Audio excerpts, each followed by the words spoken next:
Okay, well, welcome to our second presentation of the day. And we thank our provider, Markos Kounalakis, for being here and working with our students for the semester on a fascinating topic of California as a sort of domestic and international leader on various policy issues. And so with no further ado, I'll turn it over to the team.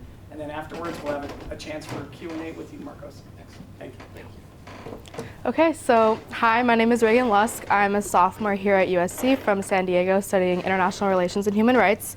And I'll be starting off our presentation today regarding California's power as a nation state in the international system. So this is our research question, which is, what is the global role that California as a subnational entity plays in the international system? And what are the ways that in which California as a nation state is leading the world, and where is it lacking? And then next slide. So to answer these questions, we will be covering a series of 5 subtopics, including demography, environment, agriculture, technology, and lastly, legal avenues and barriers. So firstly, I will begin the conversation by talking about California's demography. So California is the most culturally diverse and socioeconomically diverse state in the entire country. It's home to cities like Los Angeles, which is one of the most multiculturally diverse places in the entire world. This means that demographics play a major role in policy and decision making regarding both domestic and international politics. And California, therefore, also stands in as a role model for other minority-majority democracies around the world. So for the sake of numbers, I have some graphs and statistics regarding California's demographics. So as of the last national census in July 2022, the population of California sits at just above 39 million people. In addition, the graph on the left shows the median household income of California from 1985 until now. And the current median household income sits at about $84,000 today. And as you can tell, this has been steadily increasing over time, and it will continue to increase in the future. On the other hand, the graph on the right portrays the CPM, or the California poverty measure, which adjusts, it's important because it adjusts for geographic differences in housing costs. And so this shows rate by county, which statewide averages at around 12.3% today, which is a percentage that has gone down since the last census due to the expansion of social safety nets like CalWORKs and CalFresh. And if we look at the graph, the light blue on the chart shows what the increased poverty level would look like if these social nets were not in place. So without these social safety nets, California would not be able to support itself, and further would be incapable of being a global leader. So if we look at the top one, which is LA County, the poverty rate would almost double. So it would sit around 36% without these social safety nets. In the next slide.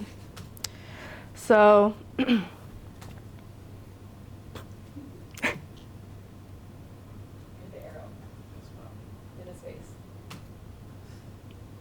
oh, that went like 6 slides.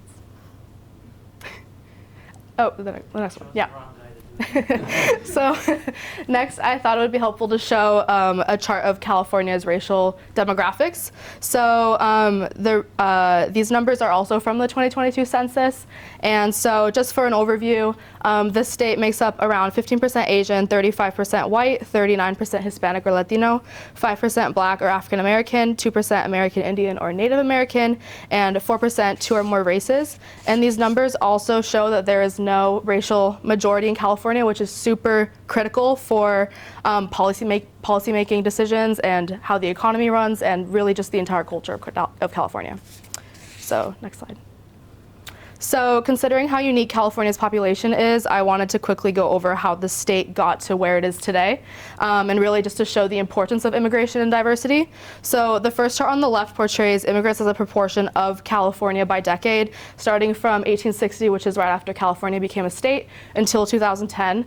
So this chart starts in 1860, which where immigrants made up about 30% of the population, and this was largely due to the 1848 gold rush, of course, and which got a lot of people from the eastern U.S. and also from Asia and Latin America. And then it slowly goes down during the wars and dramatically increases when the 1965 Immigration Reform Act was put in place, which was really to expand California's diversity and to increase the economy, which it spiked there.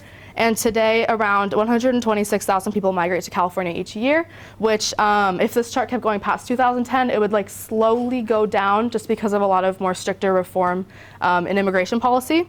And the chart on the right shows the importance of immigration in California. So 1/3 of the entire labor workforce are immigrants, which really shows that it's the backbone of the economy. And most of these jobs include farming, cleaning, production, building, maintenance, etc. So next slide. I am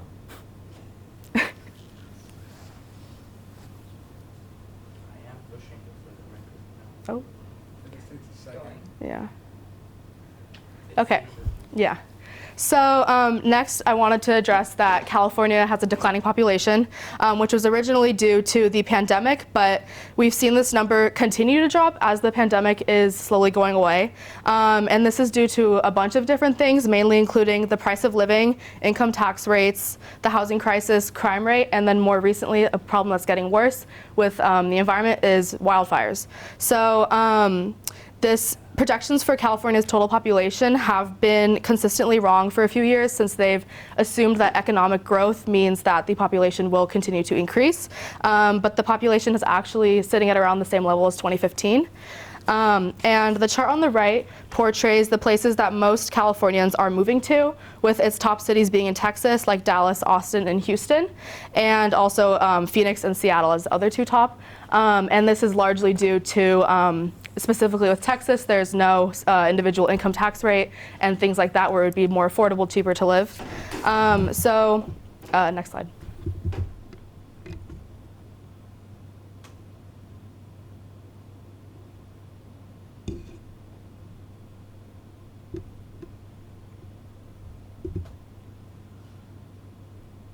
Okay, so to figure out what the future of California may look like, I examined some of these case studies. Firstly, I looked at cultural democratization, which is basically the essence of California's culture. Its culture is its diversity, and it's really what makes California unique and what makes California. And this diversity has allowed California to grow into the global player that it is today. So the example that I looked at was California is the first state to require high school students to take ethnic studies classes to graduate high school.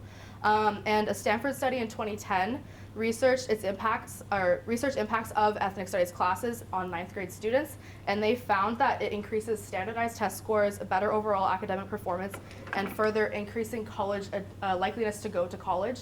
And so it really just shows the importance of visibility. And the next thing I looked at was immigration, specifically, as today it's becoming more polarized of a topic. So I wanted to look at something that is affecting policy. So recently, the New York Times posted an article regarding migrant child labor throughout the U.S. In factories, but specifically with California. And this raises a lot of questions for policy and for human rights concerns. And since this concerns two of California's biggest assets, which is its diversity and its economy. So there is some change that needs to happen there. And so third, I looked at educational attainment, which is specifically the increase in bachelor's degrees from California universities, mostly looking at California community colleges and CSUs. And so Governor Newsom has increased the funding for California community colleges and state universities to try and increase the enrollment and have more people attend college. So lastly, I looked at the housing crisis, which is arguably the largest problem that California is facing. Just for a statistic, LA has a 4% increase in the homeless population since 2020. And so next slide.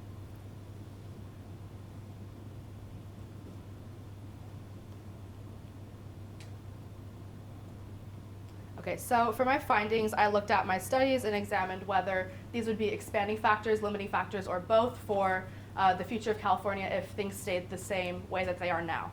So for cultural democratization, an increased promotion of diversity leads to inclusivity in policy, so this would be an expanding factor. For immigration, immigration has always been an expanding factor for the future of California seen throughout its history. And so the current concerns will lead to likely a change in human rights policy. And for educational attainment, this would be both a limiting and expanding factor, since the number of degrees earned will lead to less poverty overall and better growth for the economy. But there's also currently from the pandemic a decrease in community college enrollment. And so without the funding for that, it kind of creates a bigger divide between socioeconomic statuses. So lastly, the housing crisis is a limiting factor as of now. People are continuing to move away from California if they can, and if they can't, then they're being forced out of their homes. So next slide.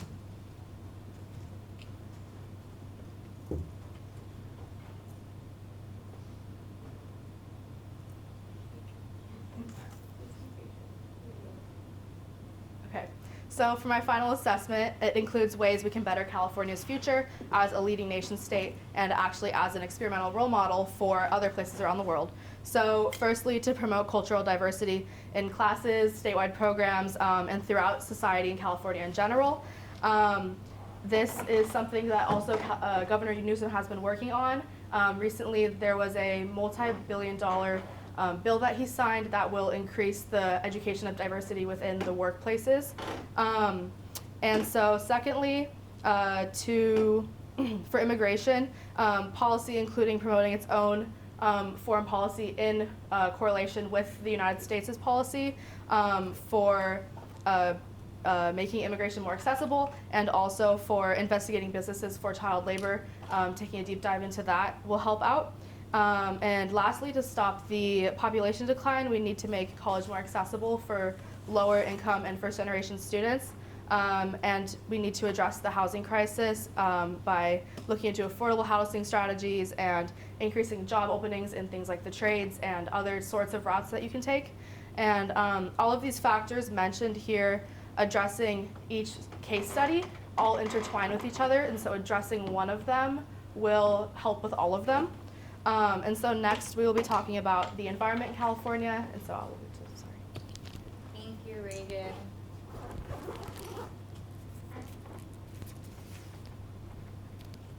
Feel free to take a coffee break while this is Yeah. My name is Sari Tannenbaum. I'm a junior studying political science, and today I'll be presenting my research about California's environment and how the state is affected by climate change. Next slide. Because the state is so large and so different from region to region, the rising temperature and greenhouse gases affect all areas of the state differently.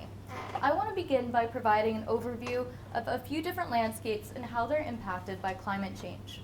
At the coast, carbon dioxide emissions are leading to rising sea levels and ocean acidification that threatens both our coastal and marine life. In the mountains, the Sierra Nevada snowpack faces a new heat, lowering water retention and destabilizing water resources. Changing temperatures also mean changes in precipitation, which affect our agricultural crop yields in the Central Valley. The effects of climate change sprawl across our deserts, destroying vegetation and wildlife that is adapted to an arid heat. But it is our metropolitan hubs that face the biggest challenges. In cities like Los Angeles, San Francisco, San Diego, and Sacramento, population density crowds highways at all hours of the day. This means that California's transportation system is at a massive fault for increasing pollution and decreasing air quality. The challenge now comes in reconciling the need to reduce greenhouse gas emissions with the need for transportation. And because of this, California has become a leader in public policy that targets vehicle emissions and standards.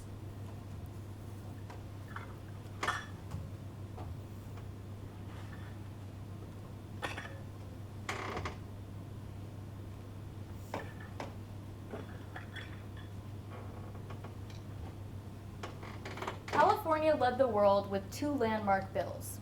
The first of which is AB 32, otherwise known as the Clean Car Act. AB 32 was the first legislative act in the world to establish regulations pertaining to vehicle emission standards. The second of which is AB 1493, which established California's cap and trade system, a state program that allows businesses to sell and buy allowances to emit greenhouse gases. Both bills are scaled to reduce emissions on a percentage basis that gets increasingly more stringent as the years go on. The graph on the right shows just how successful California has been at meeting these goals and the projected decrease in emissions in the coming years.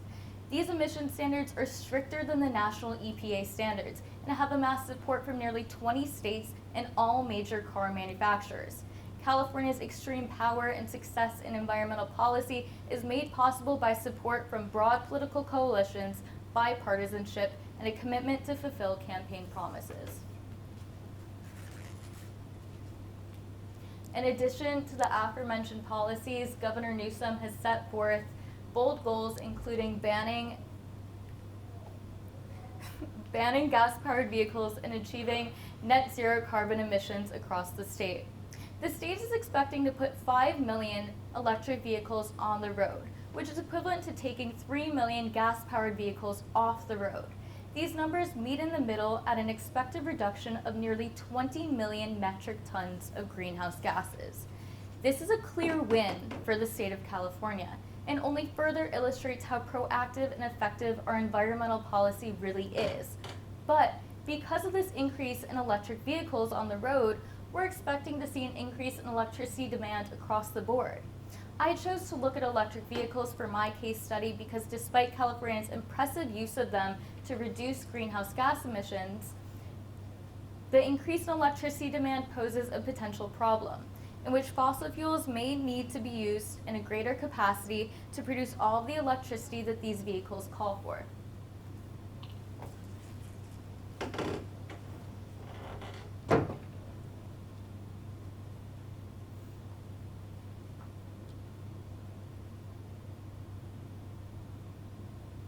So first, I'm going to break down the electricity supply by day and then by year to give you an idea of where the problem lies. So by day, the state typically runs on 50% renewables and 50% non-renewables.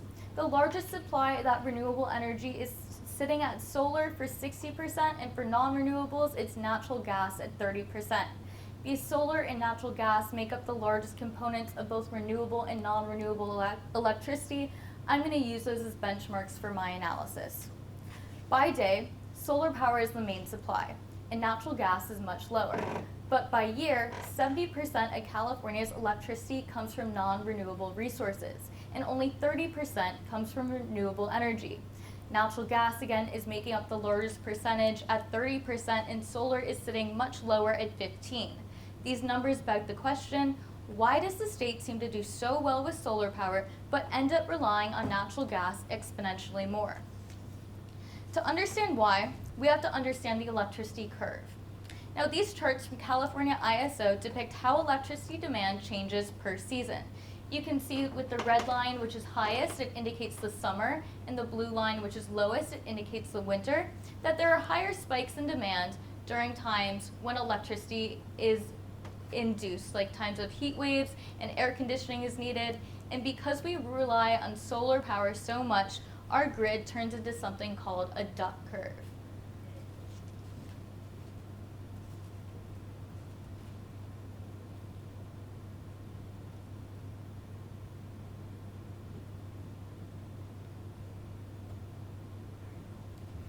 The term duck curve was actually coined by California ISO, and it's called this because the electricity profile mimics that of a duck.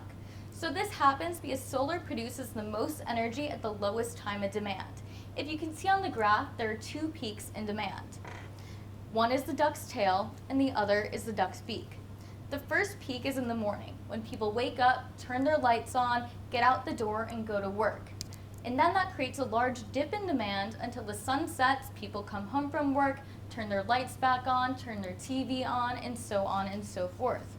But solar power produces electricity when the sun is out, during the middle of the day when there's absolutely no demand for it.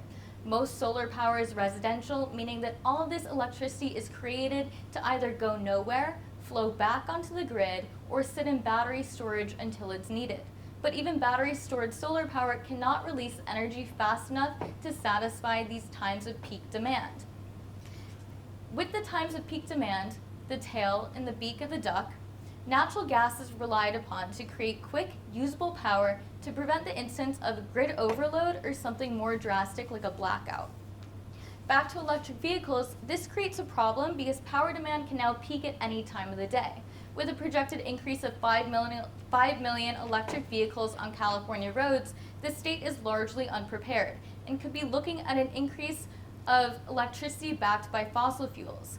The unpredictable nature of energy demand demonstrates that although electric vehicles are a great start, they're by no means a be-all, end-all solution to reducing greenhouse gas emissions and could actually create a reliance on fossil-fueled energy power.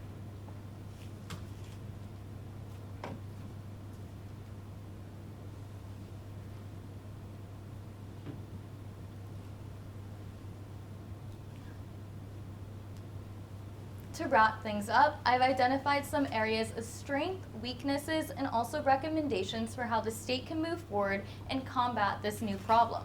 Starting with the strengths, California did a great job at implementing and executing groundbreaking policy. We had the support from constituents, politicians, but also businesses and workers. The infrastructure and job market are by no means a hindrance to implementing policy, but they actually work together to create new opportunities in the realm of sustainability. Moving on to weaknesses. The overall concept of exactly how the state can produce the electricity that it needs to be producing is a weakness. For California to be an independent state, it cannot rely on imported energy, which is a security issue. But at the same time, by developing new in-state production, there's an economic cost called a payback period. A payback period is the time at which it takes from energy production to equal or surpass the amount of money that was needed to install the system. Solar has a very high upfront cost, with a payback period averaging 10 years, while natural gas is nearly half the time and half the cost. These are some things to consider as I move into my recommendations. My first recommendation is that the state needs a new source of energy that can create mass amounts of power, both baseload energy and at times of peak demand. One solution that hasn't been explored is nuclear energy. The state is retiring its last nuclear power plant, and this is a mistake. Despite the high upfront cost and safety concerns of nuclear, it is possibly the ultimate long-term solution. My next recommendation is to invest in high-capacity, energy-dense battery storage. As a state, we have a massive amount of solar power on the grid. But in order to mitigate the duck curve effect and make use of our solar, we need better battery storage. And finally, California clearly excels in legislation. All of the mandates, standards, and goals I discussed today are intended to gradually reduce emissions over the next few years. For the state to truly be successful, we must maintain political and environmental power by continuing to meet the goals we set. And on that note, I'm going to hand this off to Taya to introduce the next topic.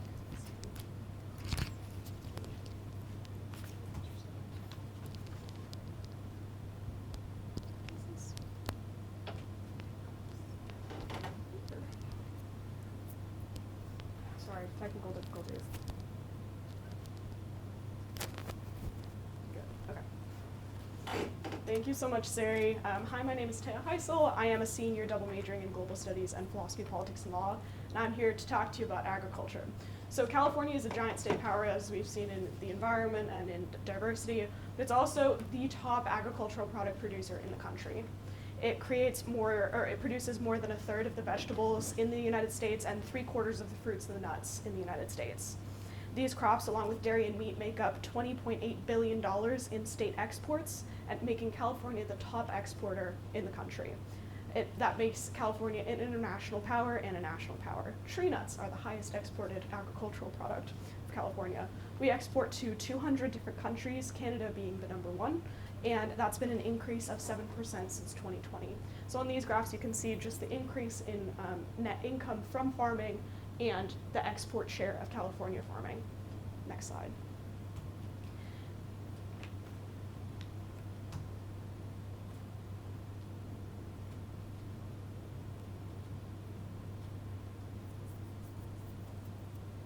So despite being the top agricultural producer, California ranks 12th in receiving federal subsidies. at 3.4% of federal subsidies, compared to a state like Illinois, which ranks 6th in agricultural production but gets 6.9% of the federal subsidies, or Texas that ranks number 1 in federal subsidies with 9.3%. California gets around $16 billion, to put that into context, while Texas gets $44 billion. In both of them, the majority of federal subsidies go towards the commodities, the agricultural commodities themselves. And that's because corn and cotton are highly subsidized products, while California doesn't produce as much of those crops as a state like Texas. Next slide. So the number 1 agricultural industry product in California is dairy. We are the number 1 producer of dairy, and we produce 1/5 of the milk in the entire country, with more than 1,100 dairy farms and 1.72 million cows. The dairy industry produces $7.5 billion in 2020, and most dairy farms today are giant mega operations, mostly centered in the Central Valley and Tulare County, with $1.8 billion in sales just in that one county. Since 1997, 60% of dairies with fewer than 500 cows have shut down, so the whole industry is dominated by just a few giant farms. Next. So the dairy industry is also a big player when it comes to climate change. For agriculture, surprisingly, agriculture is only 9% of greenhouse gas emissions in the state of California. It's mostly all these other things, but half of that is from the dairy industry, and that's mostly from methane. So there are a lot of other issues, facing agriculture within a framework of climate change. That's drought, changing temperatures, flooding, heat, and precipitation. Some crops can do better in times of heat rising, as they have lower cooling times than other crops, but a lot of crops don't do so well. There's also been a huge decline in the area available for raising crops, with 1 million acres lost since 1984, a projected further 1 million acre loss by 2030, because mostly of urban land development. And urban land is a lot worse for the environment than agricultural land because of the density and the greenhouse gas emissions. Yes, so agriculture is 9%. Dairy also has a really high water usage. They use 142 million gallons of water a day, though that has been an 88% decrease in the last 50 years because of innovations in water use. Next slide.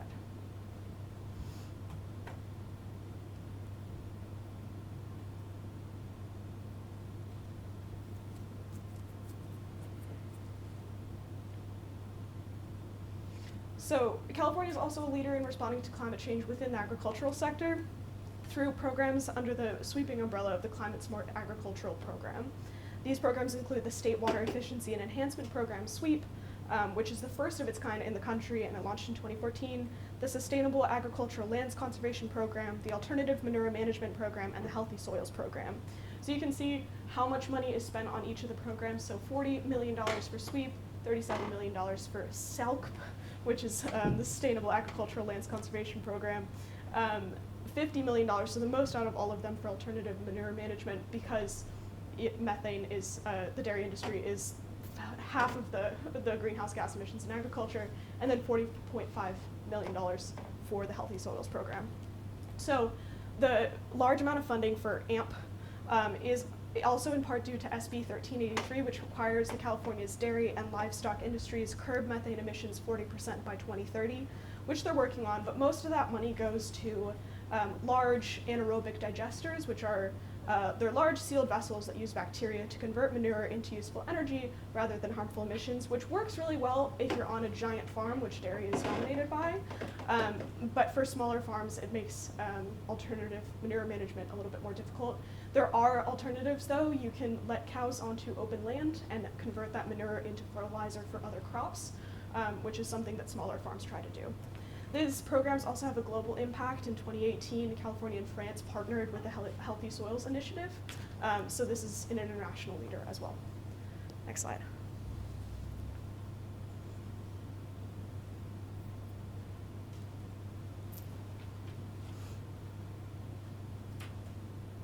So some final assessments, final thoughts. California already is leading innovation in terms of agriculture and climate smart technology, but it can do more. Agriculture globally is 29 to 39% of greenhouse gas emissions. And California is leading the way in the technology, but it can be more bold, and that's because there are farming techniques that are inherently unsustainable, like monocultural agriculture. So California can take the lead that it already has to change farming holistically. We can also work to reduce demand, especially of dairy. Dairy is required by the federal government to be in school lunches when it doesn't need to be. So if California can work with the federal government in that to get an exemption perhaps to that rule, we could lead the way in reducing dairy demand, which would also help with re-empowering local farms, smaller farms. If you can reduce the demand, it can become a more sustainable demand for smaller farms. And also, Climate Smart Agriculture is an incredible program, but it's way underfunded. Even though there's quite a few $1 million invested into these programs, there's still thousands of farms that are not receiving any funding even though they apply. So putting more money into that, perhaps by lobbying for better federal subsidies, since we are #1 in agriculture, but #6 in subsidies. And with that, I'll turn it over to Jonathan for finance and technology.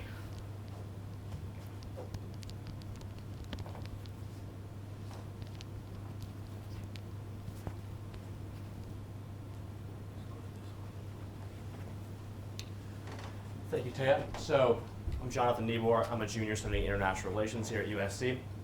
So California is well known for its technology, for Silicon Valley, and for the financial sector, the venture capital that funds these startups.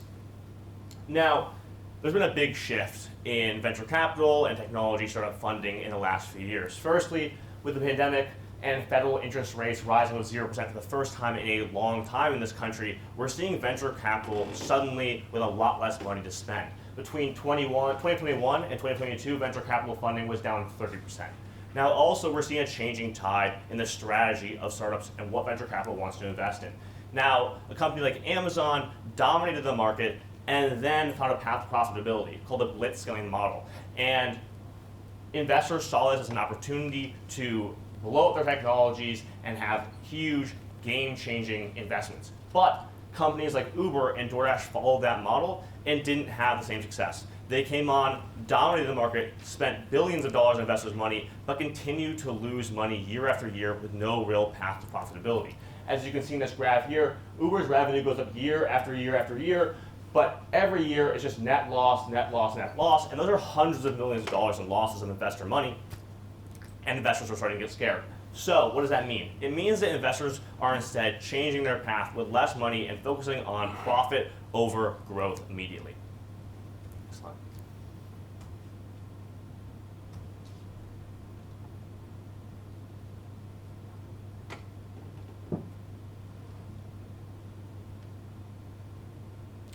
So, where do these changing tides lead us? Well, there's huge opportunity in climate technology, especially for a state like California. According to the Brookings Institute, there needs to be an $85 trillion investment in low carbon infrastructure if the globe wants to hit the Paris Climate Accords initiative to stop global warming from increasing more than 2 degrees Celsius more by 2050. On top of that, we've seen huge pushback on both the left and the right in this country against big technology. People are afraid about privacy overreach, about how much tech is involved in our government. But on the opposite side of the spectrum, we have climate technology, something that aligns with our values, something that aligns with the future. As big technology sees more and more regulations, and as we see more and more regulations on oil and gas, that only increases the opportunity in new climate technology. On top of this, in 2023, we've already seen massive initial public offerings in the climate technology sector. Companies like Nextractor with a $3.5 billion IPO, and Enlight Renewable Energy with a $2 billion IPO just this year in the first couple of months have shown that climate technology has a really great path to huge profitability and market domination.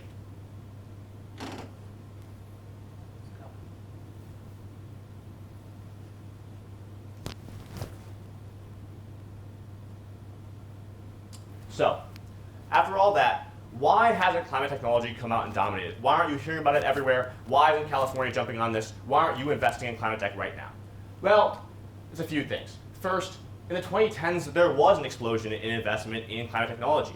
We saw VCs pour in money in what they thought was a huge opportunity. But overall, it failed. The vast majority of startups burned out. They lost their investors' money. and suddenly VC saw it as a failed experiment and they wanted to get away from it. 2, what led to a lot of that failure in 2010 was a lack of expertise. Climate technology is inherently difficult to understand. It's hard for VC firms to get in and understand what makes one technology different from another, what's going to make one successful and another fail. So they're afraid of investing because they simply don't understand. Do you really expect venture capitalists to have a really in-depth knowledge of technology, especially climate tech, something very specialized that people with PhDs consistently go into? No. And so, in general, from this early failure and this lack of expertise and knowledge, they simply feel this is a high-risk investment with low reward. Even though there's opportunity there, they don't know how to harness it.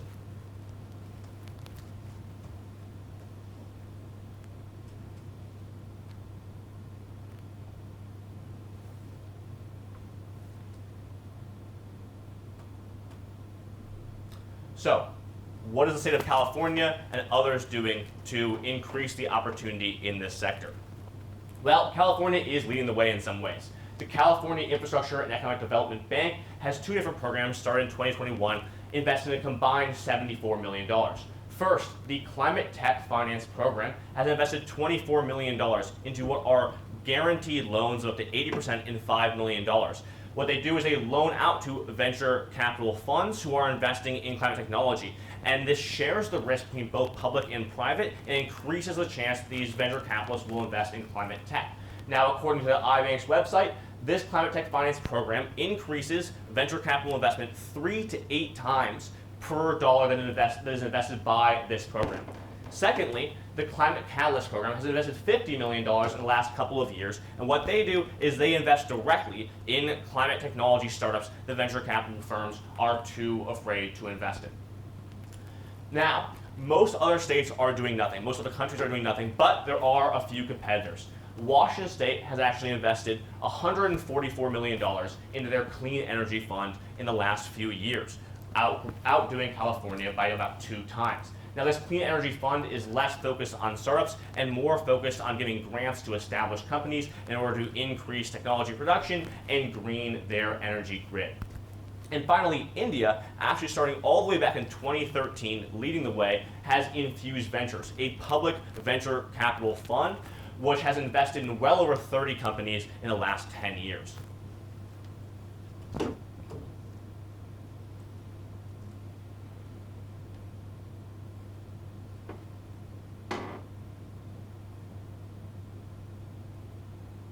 So, what is to be done? How can we take advantage of this huge opportunity? Well, first, increasing the iBank Clean Energy Program funding. That's an obvious one, okay? $74 million, sure. Does it sound like a lot of money? Yes. Is it a lot of money? No. We're talking about California, how much money they invest in their energy sector, how much money the government invests in these new opportunities. This could be huge. When we're talking about a 3 to 8 times increase in how much money venture capital is spending on these new technologies, that is a huge opportunity and we should harness it. Increasing the opportunity we have for new technology startups can really help green this country's grid and energy, and also increase jobs and improve the economy we have here in California. Second, increasing public research funding for climate science. See, fundamentally, a huge amount of private companies, they don't start with their own technology based on nothing. No, instead they build upon public research. Because doing exploratory research is not inherently profitable. Companies and startups are afraid of investing in this because they know usually it fails. That is where the public research funding comes in. Public research at universities is what builds that exploratory research. Things as fundamental as the internet have been built upon the exploratory research that public researchers have done. So when you invest more in public research, you see that turn around and get doubled up by private companies who take that research, build upon it, make it profitable, and lead to new innovation. And finally, an opportunity for a new idea, creating a board of climate tech advisors to consult with venture capital funds. Now, if the government were to get together a group of climate scientists, a group of PhDs, people with expertise in the industry that can consult with venture capital funds, explain and explore new technologies and new startups, you could see an increase in venture capital funding because that difference between climate tech and its ability to be understood and other technologies that venture capitalists more typically invest in be flattened. You could see the opportunities grow, the understanding grow, and the investment grow with it. Thank you. Now we will go to Ara, who will fill us in finally on the legal opportunities and constraints.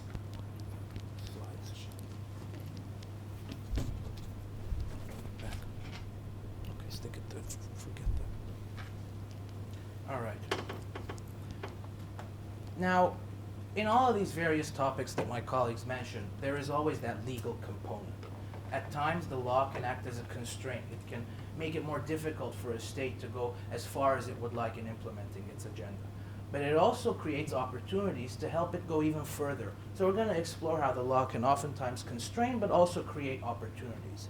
Before that, I thought it would be good to have a little bit of fundamentals. So we know the country has operated under a federalist system since its inception, affirmed by the 10th Amendment. You can see the text and the Constitution where it was written. And basically it says that if explicit power is not given to the federal government and explicitly forbidden to the state, that power automatically reverts back to the state. So that is basically that fundamental push and pull and that division of power. And of course there have been evolutions. As the ideology of our Supreme Court has changed, there has been centralization where there's been a pushback towards the central government and periods where states have been given a lot more autonomy. So there's been evolutions before, there will be evolutions again. But right now we're in a period known as New Federalism. So I wanted to talk a little bit about some fundamental cases that have brought us to the point we are today and the context in which this should be viewed, when we can view it. There we go. So first, a few cases about state power that affirmed the state power. Of course, United States v. Lopez, which gave states the power to regulate gun ownership and said that Congress overstepped its authority in trying to regulate that. Then we have Prince v. United States, which ruled the Brady Act unconstitutional, said that you cannot force state officials to carry out federal programs. And the most recent one, Dobbs v. Jackson, which overturned Roe versus Wade and pushed back the regulation of abortions back to the states. So we see there are clear places where states have that flexibility to control certain things such as abortion. But of course, there's the federal power, those red lines that can't be crossed. And we have to start with McCulloch v. Maryland, which established the Supremacy Clause, then South Dakota v. Dole. South Dakota v. Dole is important because the court said that in certain instances, explicit state powers can be overruled by the federal government for just and good reasons. And finally, Gonzalez v. Rake, which struck down state marijuana laws. So there are clear red lines, but there are still places where we can have some movement. And that's what we want to talk about today, those gray areas and those loopholes. There we go. So these gray areas, they're places where the state can operate as a sovereign power, use that power effectively. And we want to focus particularly on the international component of state affairs because it gives the state a lot more flexibility in setting its own agenda, creating its own partnerships, and having that autonomy without being constrained by domestic law. And I have chosen 3 specific areas where there has been clear efforts to do that. They are immigration, climate change, and trade. So first, with immigration. California prides itself on its diversity, the fact that it's a melting pot, that it's always brought waves of immigration to the state. But we have to protect that for the future. And these programs that we're going to get into are doing that, to safeguard our immigrant communities here, ensure that they are continuing to come to California and giving them the tools and opportunities not just to come here, but to become part of the workforce, get educated, have the opportunities to build their status, and become active contributors to the community, to the workforce, to the economy, to grow the economic and social success of the state going forward. So I'd like to highlight some of those programs that really show how California has taken that further step. So first, the California Trade Benefits Program, the CTB. This is a state-sponsored trade school for undocumented, low-income immigrants in California. So again, giving them that opportunity to get educated, giving them a trade school education so that they can go out and become part of the workforce. Next is the EB-5 visa program. So this gives green card eligibility to undocumented immigrants if they commit to opening up a business or taking on a business that will keep 10 full-time employees on the payroll. And where the state comes in is California gives particular grants, particular funding, so that those immigrants can get that seed money to start that business and get on the path to getting their green card. And the next one is the H-2A seasonal worker visas. Now, they are most commonly seen in agriculture. They're usually 1 or 2 months in length. California has been able to extend that to 9 months, and so far it's been able to push back on any legal challenges. And at the core of that is giving these immigrants who hold these worker visas extended time to find full-time employment and get on the track to better status. And then I'd like to talk about CAPI, the California Cash Assistance Program. This is a special, fully state-funded program to give undocumented immigrants who are over the age of 65, who would otherwise be eligible for Social Security benefits, but for their status, all those same benefits, and it's fully state-funded, fully state-sponsored. And the last one is the H-1B visa fast-tracking program that I was quite surprised by. Now, we know H-1B visa holders are the high-skilled, high-tech workers, people who often work in technology. What California is doing is giving particular incentives for those visa holders to come to California over another state. Again, attracting that knowledge to this state so they can be a contributor to the state's success by giving them, first of all, expenses, funding for their expenses if they come here, and a program to give them jobs in state government if they are unable to find another job. Next slide, please. Oh, I'll start anyway. Now we're going to go into climate change. California holds the all-important California waiver.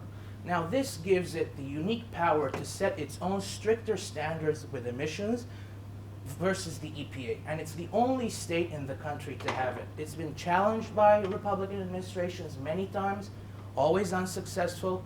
It was just renewed in 2022, so it really gives them this unique tool to become much more aggressive in pursuing an agenda to combat climate change.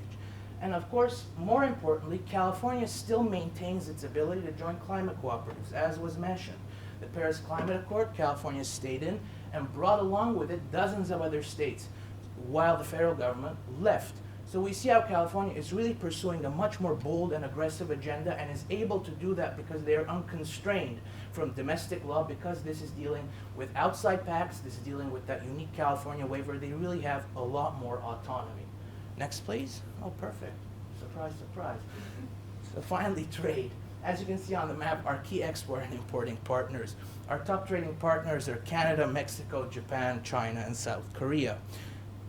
Certain trade agreements between states can override tariffs placed on them by the federal government if they meet certain import-export clauses based on the port of entry. So that's another unique way that we can attract trade to California versus other places.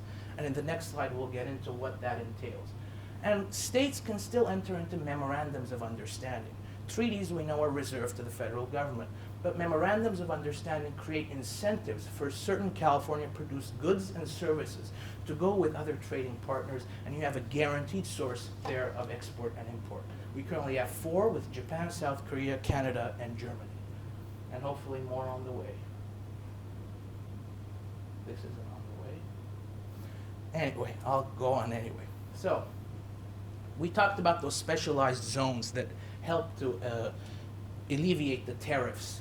They're called FTZs, foreign trade zones. Now, foreign trade zones are specialized zones in U.S. ports of entry that are exempt from the VAT tariffs that are found in so many other ports of entry. And California has the highest number of those, 19, in places like the Port of San Diego and the Port of Long Beach. So it's a specialized zone that incentivizes producers to bring their goods over when they otherwise might not have due to the VAT factor. So again, incentivizing more trade. The next one is the California State Trade Expansion Program, STEP. This is state funding to California-based companies seeking to expand their foreign trading capacity, giving the tools through grants so companies can expand their footprint and become part of that supply chain, giving California that extra leg up thanks to the state funding. And the last one is export vouchers. Receiving vouchers, companies receiving vouchers to offset the costs related to exporting, and again, incentivizing greater export. So these are some of my trade observations, and now I'd like to give a little wrap-up of our concluding recommendations from the whole team. Anyway, hold on anyway. There we go. So first with demographics. Our 2 recommendations are expanded access to education is key to raising declining population growth, and address housing shortages with state funding and create greater job opportunities in the trade sector. For environment, tackling energy insecurity with new sources and stricter enforcement of climate benchmarks, and capitalize on our existing infrastructure to upgrade and meet climate goals with our electric grids. With agriculture, more funding and support for climate-smart agriculture initiatives, and reduce the use and demand for the most harmful products in the industry. For technology, increasing the public investment in programs to support climate tech startups, create public consulting boards to educate potential investors on emerging climate technologies. And finally, for law, mobilize the advantages of international agreements and outside partnerships to circumvent domestic legal roadblocks. Continued use of state agencies and programs to incentivize immigration, combat climate change, and support trade. So we thank you for your patience. We hope we've been helpful, and we look forward to any questions you might have. Great job, Dean. Even amongst our technological challenges, we persevere. So at this point, chance for you, Markos, to just have a conversation. I don't know whether you want them standing up here or Wherever you sitting feel around. comfortable. However, I mean, if you want to just stand up there, that's fine. I mean, that's probably the best way for us to see Yeah, probably. everybody, right? I think you're probably right. And can you go back to the last slide so that way we can always have Yes. a reference to Perfect. what something. First of all, fantastic. I mean, it's clear that you understood what we were doing and that you really took this on in a very comprehensive way and really embraced the challenge to try and figure this out and look at it sectorally. So thank you for doing that. It's really great. And secondly, I just say that it's really terrific. The conclusions I think are solid, and I think that the prescriptions, as this is a prescriptive conclusion, are also spot on. If we were to have a second semester, what would then happen is how do we implement those things, right? And that's not the ambit for this semester. It was really doing exactly what you did, which is look at the problem, figure it out, get the data, and then come up with some conclusions. And so as you think about these things, we'll talk, if you're interested, we can certainly talk about it informally. You've all got my email, but I'll use one example, is this concept of how do we use nuclear energy in the state of California, right? Any number of these always have political components to them, and so navigating that and understanding that is really important. I agree, I wrote a column about why we needed to really focus on nuclear energy, and it is going to be fraught as a political question throughout the time. Having said made those general comments, I'm curious as to how you found the research, what you thought about it, and I'm going to open this up to everyone instead of picking on anyone individually.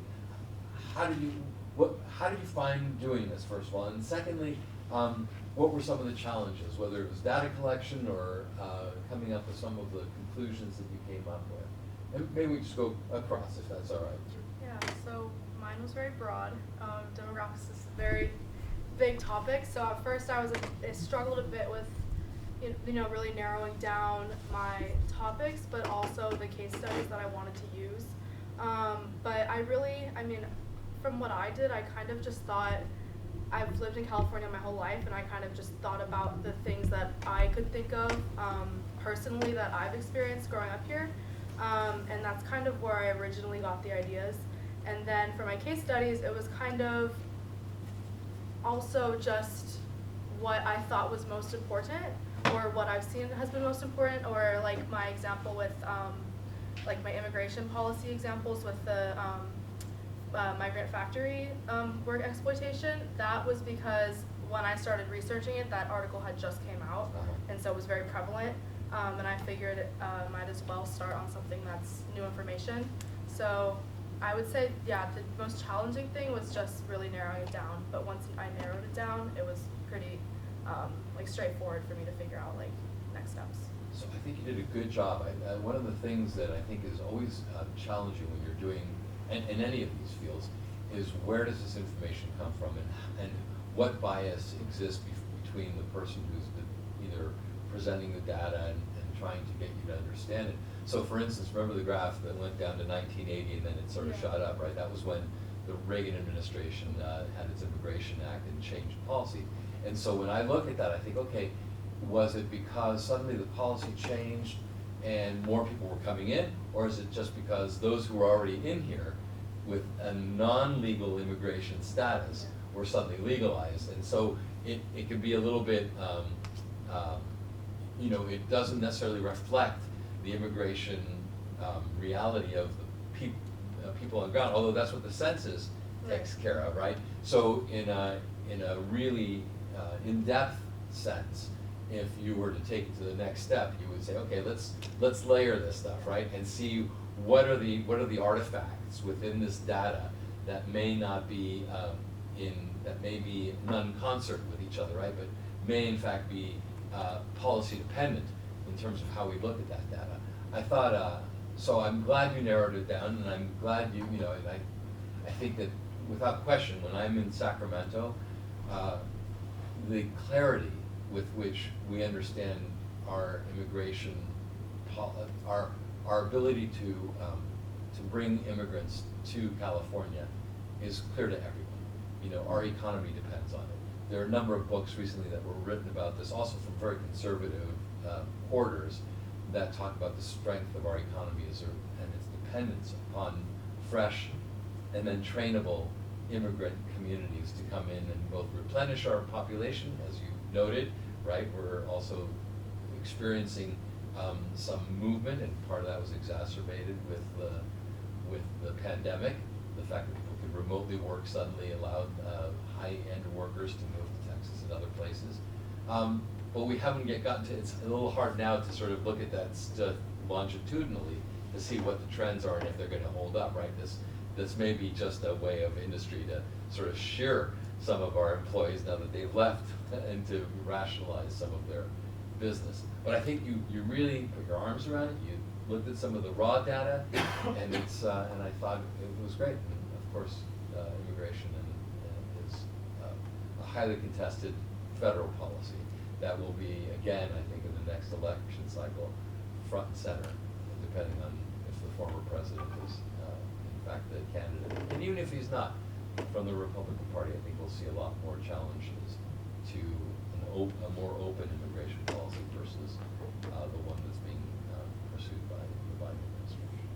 So thank you for that. Okay, challenges and Right.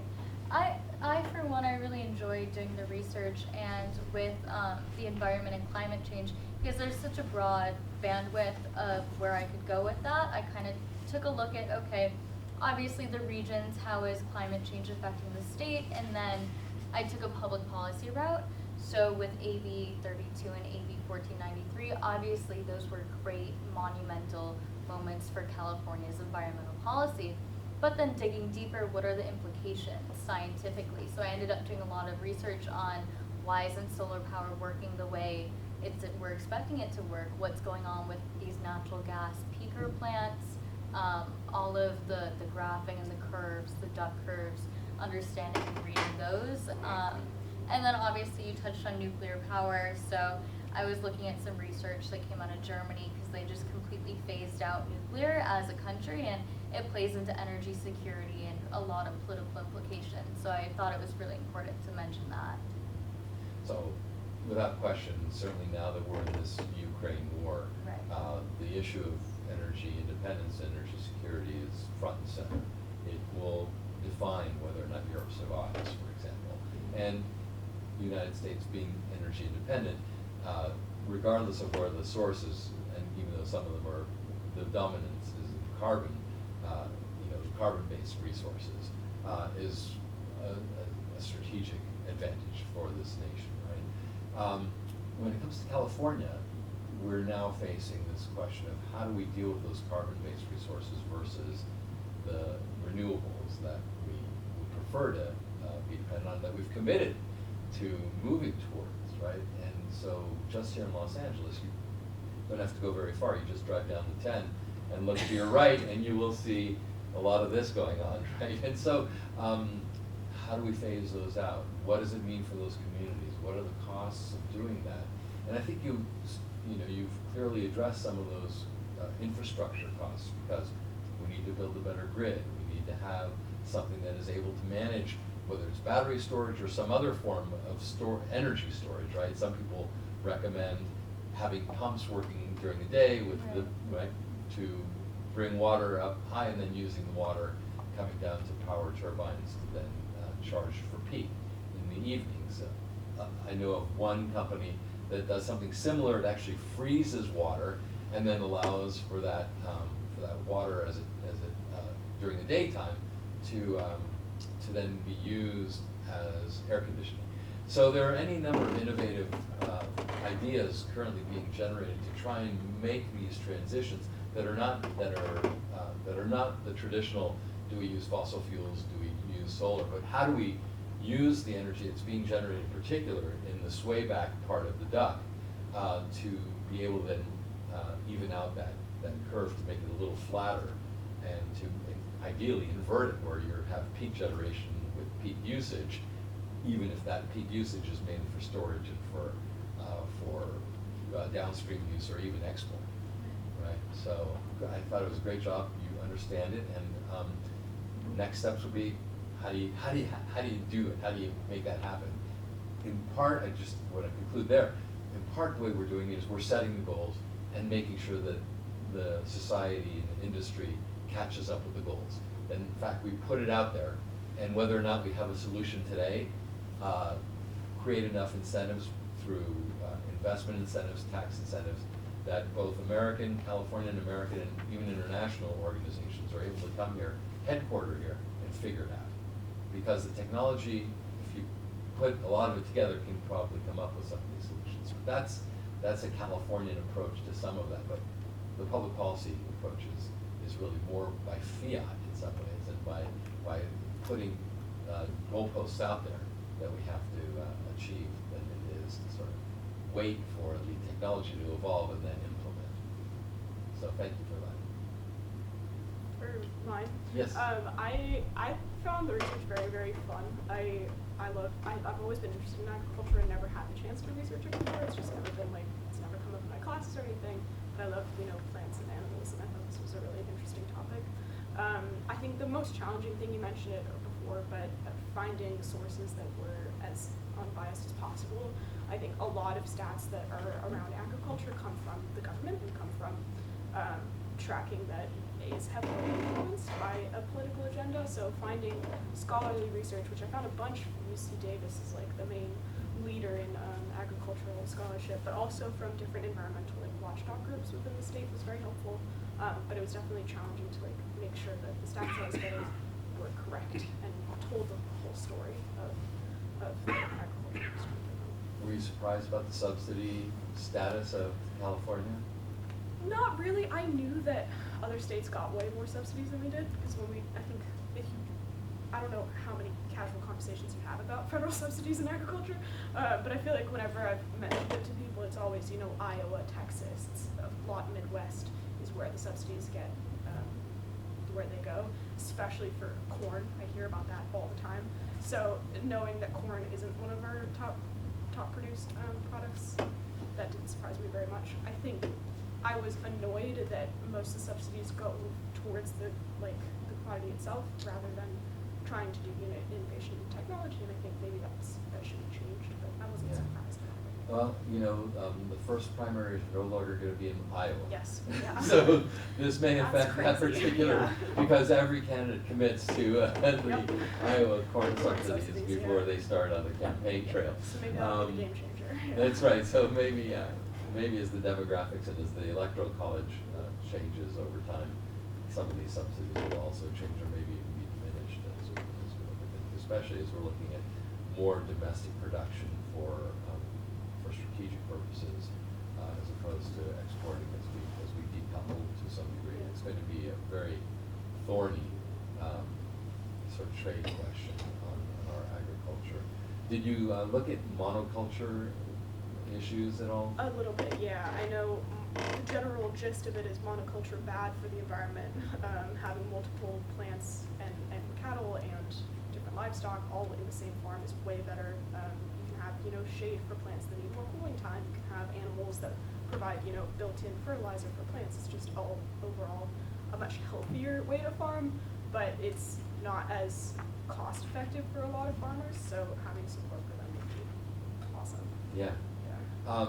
Anything you want to know from me on I thought the piece was good, and as you say, I don't think a lot of folks, despite the importance of it to our state, I think there are very few who really delve into the agriculture question. So good on you for doing that.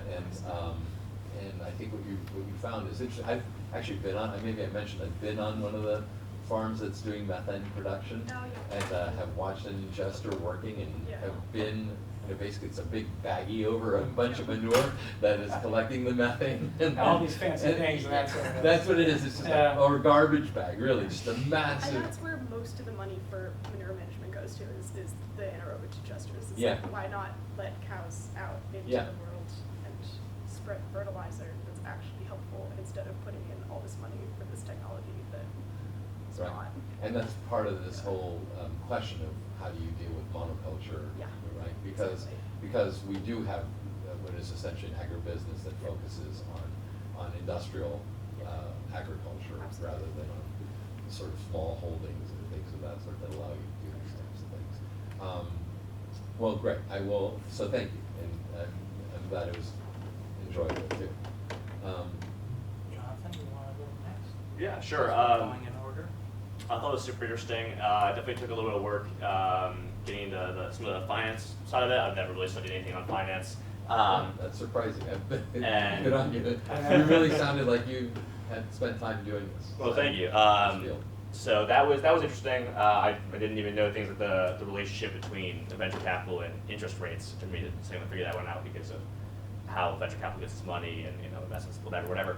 And then the other thing that I think was interesting, but also a bit of a struggle, was just the fact that like these blended finance programs essentially is what they are from iBank and other countries investing in climate tech, trying to share some responsibility between public and private is a very new phenomenon. It's a new idea, and so you don't really have like finalized data on how successful these programs can be. When venture capital invests in a company, it often takes 7, 8, 10, 12 years for the company to go public or get sold or whatever if it does become a success story, and most companies don't. And so we just haven't had that time to really see how successful this is. But I think that so there wasn't a ton of like scholarly articles or anything like that with finalized data. But the data that you could find was interesting. I think there was a lot more stuff more recently from like think tanks that are more on the front and somewhat pushing their partisan ideas along with the data. But it definitely made for an interesting exploratory topic that I hadn't looked into before. Yeah, well, and you're doing it at a very interesting time. I mean, this was probably the most volatile moment of looking at that, of how interest rates, in fact, do affect all these equations, right? I think before we came into class here, Silicon Valley Bank went into receivership. Yeah. Which I'm sorry, that's a First Republic Bank went into receivership. And so just the role of that bank in the VC ecosystem was huge, and that happened during this semester. Yeah. And so it's great that you've got that insight and that understanding, because it really is probably one of the greatest factors in how do we make these investments. The second part I'd say is, if you continue in your interest on this, the public policy implications of how do citizens or taxpayers feel about taxpayer money being spent, and private industry is always a very, whether it be through tax incentive or tax holidays or other types of ways, is a very interesting public policy challenge, right? Yeah. We tend to do it mostly, and I think you touched on it when you talked about the R&D component. We do that through subsidies of the University of California and other research institutions, which does the basic science that develops the fundamental aspect of a lot of the technologies that then grow out of that. And you can see that, for instance, today being done in AI research and quantum research, and a lot of it was done here. If you think back to the early DARPA days on USC, and some of the early internet work was done on the campus of USC, what is now Viterbi, I think. So, but it wouldn't have been done without subsidy. Some of it's state, mainly in that instance, federal, but that interplay is so dynamic, and the fact that we have such a evolved VC ecosystem in California, both in Northern and Southern California, that outstrips any other state in terms of sheer number of dollars, and then again having this ecosystem of VC, basic research institutions, highly skilled workforces, and now this hothouse of companies that are able to turn this stuff around is really great. So I encourage you, if you're still interested in this stuff, maybe you'll be my first billionaire student who comes out of this. But there's a lot of opportunity to look at this and how to both deal with the public sector, but also capitalize with the private sector. All right. Okay. One thing that struck me, first of all, is that you are constrained to a certain extent in your research in how you approach this, because you know the places you can't go. But what struck me, and I didn't plan to focus on immigration that much, but the way that California is taking those federal constraints, immigration is a federal issue, and enhancing them in certain ways to make California the more favorable place. And you mentioned earlier how there is such a dependence on immigrants here in every way, shape, and form. So enhancing those federal programs in a way that puts them, miles ahead of others. So that struck me to start with the copy program, with the H-1B incentives, all of those things, the temporary worker visas. And also, the common thread, I think, through all of this is that the focus should really be on climate. And from a legal standpoint, California certainly has the most space to go in a quite aggressive manner on combating climate change versus all of the other A issues, and B versus all the other states. And so that those waivers, those abilities to continue to join pacts, to continue to partner with other countries, unconstrained from whatever the federal government may say or not say, I think is the most compelling part of this research for me, that California's future should really be investing in pathways to combat this. And you mentioned earlier how we can do it by sort of bringing people here and letting them develop the technology, or sort of sit and wait. But we have the ability, because of those sort of open legal loopholes, to have this development come here, to partner with other countries, have them headquartered here in some kind of a relationship, some kind of an agreement, and have these joint partnerships. So I think that was what struck me the most. And also, as I said, the enhancement of federal programs in, I thought, a brilliant way with the immigration programs. Well, great. I mean, you did the basic research, right, which is figure out where the red lines are, where the green light is, and these huge gray zones. But what you brought extra to this is, okay, here are the red lines, but how do you take advantage of those red lines, rather than how do you look at them as hindrances? And I thought that was a really well developed part of your research and your conclusions, right? And I think what you also did, and all of you, was complement each other by really figuring a lot of this out, which is climate, obviously, whether it be agriculture, energy, and investment structure, and of course the legal structure, is a thread that we really have to end. And it doesn't hurt that right now the federal government also agrees that this is in fact one of our priorities, both a national security priority, but also a strategic priority for the United States, and that's why they just invested in the IRA to figure this out. It may be called the Inflation Reduction Act, but in many ways it really is a climate change act. And so you're really aligned at the same time. And I don't think I pushed you in this direction. I kind of left it a little more open, but it's interesting to see that you all sort of landed in this area, because I think that is also what the state has decided is an area where we have to really reside policy-wise to be able to enter into firmly and successfully and competitively into the 21st century. And so I'm really pleased. I'm really both impressed and pleased. Thank you for giving us the opportunity. Very good job. Great. Thank you, Markos. That was one, wonderful good conversation, but two, just your level of engagement, I think, is really, we find when providers are maybe a little more invested, and obviously in this case, you have some personal investment. Oh, I'm invested, baby. Yeah, right? Well, it's not always the case with some of our programs or Yeah. partners. I think it really, you end up seeing, you see it on the back end with the students, and I think that is a testament to your interest and involvement, so we appreciate it. Well, thank you. In case you've been studying for finals, and your Professor Arbach has already noted, my wife is now announced for governor. So now I get to not just take this to the lieutenant governor, but I get to take it to the gubernatorial candidate to talk about this stuff. And I assume I can get a copy of this. You will get this, you'll get Great. all their papers. Great, I'm really looking forward to it. And what I'll also do, as I said, I'll take some of these recommendations and sort of gestate on them, right? To figure out how do you, whenever you're working in public policy or in this field, you look at, because there are ideas that are coming over the transom all the time, but some of them don't have the data to back them up or the ability to, or they haven't been thought through.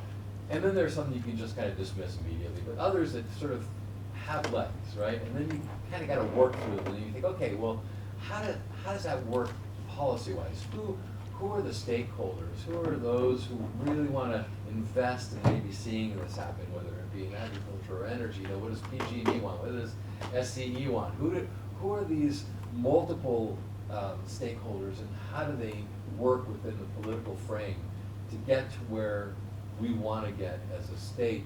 And so it requires, leadership that has some vision and intention to get somewhere, and then it requires stakeholders to be supportive of that because they also see what the advantages are to them, and ideally for the entire polity and citizenry of a state and for a nation, ideally, when it comes to climate and some of these other issues for the world. If we can move things quickly enough, we can really make an impact. So that's I guess that's my concluding thought. There you go. Yes. Excellent. Well, So thank you thank you. again. Yes. Great job, team. Thank you. Thank you.